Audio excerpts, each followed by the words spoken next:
You want to see how I do a quick analysis on a business to see if it's worth more of my time going into? Stick around.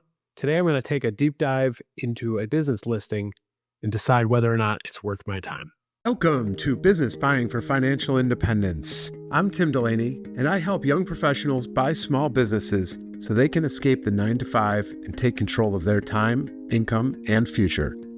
If that sounds like you, hit the subscribe button and let's get into it.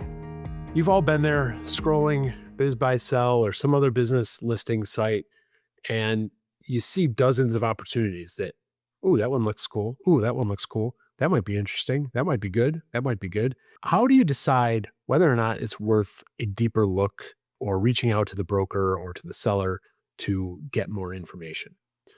Today, I just pulled a random listing off of Biz Buy Sell, and I'm going to kind of walk through some of my thought process on this business over a few minutes so that you can see what I'm thinking about, and hopefully it helps your thought process going forward. Before I dive in, I just want to remind people this is not investment advice. And because I'm just pulling what's available off of the website without signing any NDA or anything, I am going to make some assumptions on the business that may or may not be accurate. So bear with me and let's dive in. This particular business that I pulled up is a non-emergency medical transport company in central New York. So a non-emergency medical transport company is something that transports people in medical need, but not in an emergency situation. So they're not ambulances. They might help elderly person get from a nursing home to a doctor's appointment.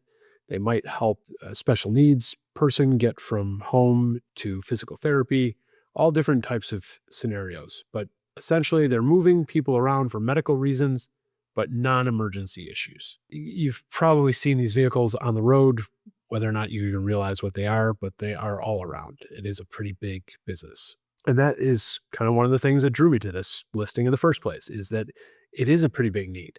I've done another video on some of the top industries that I see coming for 2026.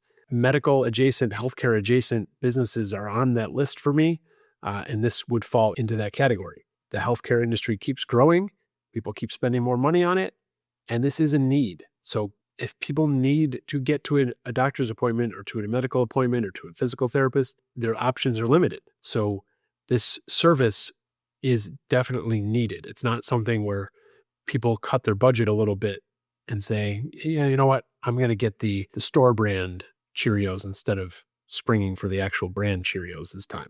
It is a need. People will have to pay for it. And not only the people that are paying for it, but these types of services also tend to be reimbursed by insurances, Medicaid, Medicare. So there is a reliable funding source for these services as well. So that's a couple of things that I like about it right off the bat. And that makes me click into the listing and take a look at some of the other things. So the next thing that I'll look at is just kind of the quick financial snapshot. Some brokers or sellers are better about putting this information up than others. So it can be very tough to tell from these numbers because some of them have very little, some of them have a lot more. For this particular one, their asking price is $1.25 million. Their gross revenue, which means all of the revenue coming in for the year, is just over $1 million. And their seller's discretionary earnings, SDE, is $295,000. So their asking price is a little over 4 times the seller discretionary earnings. Just as a little recap, seller discretionary earnings is all of the money that the seller made for the year. That's their salary, that's their profit, that's any add backs like depreciation or amortization or interest expense that they're incurring right now. So it's all the money that the seller is taking in for a year, in theory, if they had no interest and they had no depreciation. The 4 times multiple on that, or a little over 4 times, is not good or bad. It's kind of standard in that industry. It's in the range of that industry. We'll get a little bit more into the multiple in a minute, but at a first glance, the numbers are okay. They also have 11 vehicles in that and 18 employees plus an office manager. So the fact that they have an office manager, and I think in the details, they explain that the office manager does quite a lot. So the owner is not having to do everything themselves. 11 vehicles at $1.25 million is also something to consider because those are such large assets. That's a decent amount of assets you're getting for that purchase price. Although at this point, we know nothing about the quality or age of those vehicles either. They could all be 20 years old, in which case they're practically worth nothing, or they could all be brand new. All right, so let's get into that multiple for a minute. It's hard to say whether a multiple is good or bad just from glancing at the numbers like this. The multiple comes into play, and people pick higher multiples or lower multiples based on a lot of different factors. One of those is how involved the owner is. So if the owner is still involved in day-to-day work, the multiple is going to be a little bit lower. And that doesn't mean it's good or a bad deal for you, depending on what your plans are. If the owner does nothing at all, they can charge a higher multiple because they're selling a true business and not a job. It also depends on how stable that income is. Did they get to that $1 million because they had one or two one-off big contracts last year, and then that revenue is going to drop again in the future? Or did they get to that $1 million of all very highly reliable recurring revenue from businesses that are paying for the transport for their patients? That can make a big difference in the multiple. The more stable, the more reliable that income is, the higher the multiple you can charge. And how capital intensive. I touched on the fact that they have 11 vehicles. $300,000 in seller discretionary earnings sounds great until you need to go buy a new medical transport van, or 2 or 3. That could easily suck up all of your cash for the year because those vans are not cheap. So thinking about how much capital investment you're going to need over the next few years is very important when thinking about the multiple. So the next thing you kind of have to think about, if you want to still dig a little bit deeper into this, is what your plan is for this business. Are you going into it planning on leaving your W-2 job and taking over as the manager or owner of this place? Because that has a totally different implication of what you might be willing to pay if you are just investing in it and plan to be completely passive and are just looking for a good return. Somebody that's leaving their W-2 job needs that paycheck from the business, but also doesn't necessarily need as high of a profit return in the first couple of years because they're getting that paycheck to replace their W-2. As long as they see a path forward beyond the debt service period, that they can grow the business and then gain more cash flow once the debt is paid off. Some of the assumptions that I'm just going to throw out there is that let's just say that you're a W-2 employee planning to leave your job. We're going to use an SBA loan, let's say covering about 70% of the business. We're going to get seller financing for 15%, and then we will put in 15% of cash ourselves, our own equity. So that would be $875,000 from the SBA, $187,000 from a seller, and $187,000 from the buyer themselves. Now, that could be from a 401k loan, that could be liquidating 401ks through the ROBS program, or it could just be cash that has been saved in an after-tax brokerage account that you liquidate some stocks. Not completely 100% accurate numbers, but roughly. So on the SBA note, on a 10-year note, we would be looking at roughly $125,000 a year in debt service. If the seller's note is kind of on a lower interest rate or a kind of a longer amortization period, we can maybe assume that we're at around $20,000 to $30,000 a year in debt service to the seller. So now we're at, let's say, $160,000 of debt service per year. We're going to subtract that from the $295,000 of seller discretionary earnings, and we're at $130,000 a year in actual available cash to the buyer. Again, if you are leaving your W-2 job, taking this on as a full-time role, so you don't have to go hire a high-level manager, $135,000 could be a pretty lucrative salary for you. Maybe $100,000 to be conservative, or even less to be very conservative, so that you have extra cash building up in the savings account so that you can replace equipment as you need it, or that you can pay down your debt faster if you so choose. Still not a bad deal from my perspective if you're going to be leaving your W-2 and replacing your income with that $135,000. Now, I start to think about some of the risks with this business and see if it's really worth that money. one of the first things that jumps out at me about a business like this is the labor. So they mentioned 18 employees that are presumably drivers of these transport vehicles. How easy is it going to be to replace those people? This is where you need to look at the town, the region, the demographics, and kind of decide what you need to pay people to get them in there to do that job. It doesn't sound like a super fun, low stress job.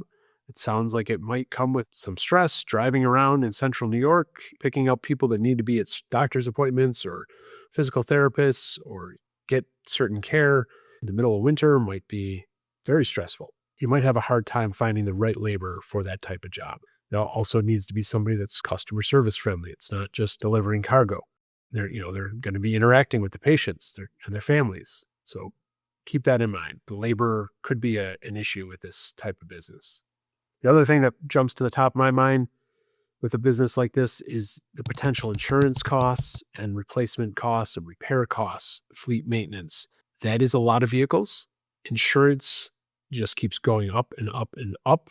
Not only vehicle insurance, but also liability and medical liability. Even though it's non-emergency, you're still in that healthcare space.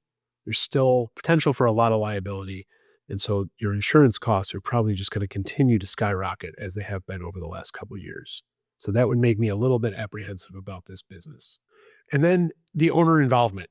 How involved is the owner actually? I think the listing kind of said that the owner's not super heavily involved, but a lot of times they say that. And once you start asking questions or start watching the business, you realize that the owner actually does way more than they claim to be. To me, this isn't the end of the world if you are planning to be the new owner manager. If you're going to be in there anyway, and that part of that seller discretionary earnings is going to be your salary, it's not the end of the world, because as you pay down your debt or as you grow the business, even more importantly, you'll have more cash flow available to you. So assuming I get over those hurdles and say, you know what, I can mitigate those different things. The next kind of thing that I would look at is whether it's a good fit for me. And you could also argue that maybe I should have started with this point, but it doesn't matter. Just as long as before you ask for more information on the business, you really do a deep dive in your own personal self and decide whether or not this is a good business for you. Do you want to be in this space? Is the idea of running 11 vehicles and 18 staff, picking up people for medical issues, going to be too stressful for you? If so, then maybe not a good fit for you. If you came from a mechanics background and you think your value add to the business in the short term could be doing the maintenance and repairs yourself, great, you found a value add. If you came from the healthcare industry and you know of certain markets or certain businesses, certain practices that are underserved by non-emergency medical transport, and you can add those on to your service, to your client list, great. That's another value add that you have. If you enjoy that industry as a whole, if you enjoy taking care of elderly people, because you're going to be dealing with a lot of them, it could be a great business for you. If the thought of vehicles are not your thing and elderly people are not your thing, might not be a great fit. So you got through that whole process and you say, you know what? I'm definitely interested in this. This seems like something I could do. I would be very interested in taking this on. I'm willing to pay roughly those numbers, assuming everything checks out. Next step is to reach out to the broker or to the seller directly. I don't remember how it was listed there. But one of the things that I like to do, especially when I find a business like this on Biz Buy Sell, instead of just hitting the button on that page, which sends a generic email to the lister, I look up who listed it and I go try to reach out to that person directly through other means. I Google them, I find their office phone number, I find their real email address, and I send them a message that way. It shows that you're a little bit more serious, that you took a little extra step and effort, that you're very interested in this, rather than just clicking a generic button that hundreds, if not thousands of other people have done that just flood the inbox of this listing person. Ask for multiple years of financials, ask for proof of insurance and what the insurance looks like so that you can take that to your insurance broker and get some quotes and find out if they're underinsured or overinsured, and to the best of your broker's ability, what those rates might look like in the next 3 to 5 years. They're not going to have a crystal ball, but they might be able to give you some kind of indication. Go watch the business if you can. Sit there, monitor with the owner coming and going.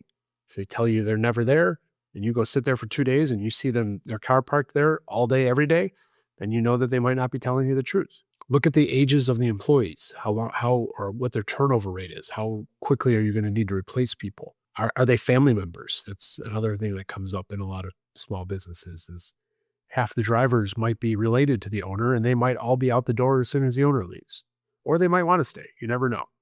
But just kind of monitor all those different types of things. Look at their customer base. Look at how they're getting paid. In this industry, it might be a lot of insurance reimbursements or Medicaid or Medicare. Are they actually getting paid what they bill?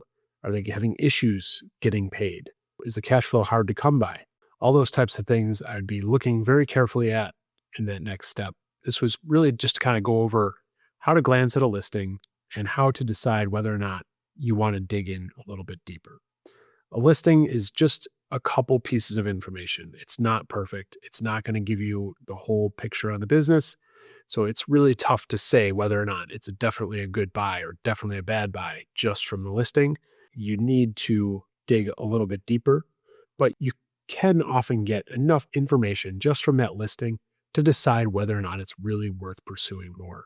For me, like I said, one of the important factors is taking a step back, letting it soak in, and deciding whether or not you can see yourself doing that business. At the end of the day, one of the most important factors. And a lot of times, myself included, we get very excited about a new opportunity and we want to go and get all the information and move forward. But in reality, it might pay to take a step back and think about it a little bit deeper before you take that next step. So I hope this breakdown was helpful for you. I'd love to hear your thoughts on this particular listing or what other types of listings you would like me to break down. Send me the links. I'll take a look at them and maybe do a video on one of those in the future. If you enjoyed this episode, I would really appreciate it if you took a second to leave a 5-star rating. That is really what helps us get found by more people. And let me know what you like and what you don't like about this show. That's the only way I can get better. Thanks for watching. Thanks for listening. Cheers. Thanks for listening to Business Buying for Financial Independence. If you're serious about owning your time and building long-term wealth, make sure to subscribe so you don't miss the next episode.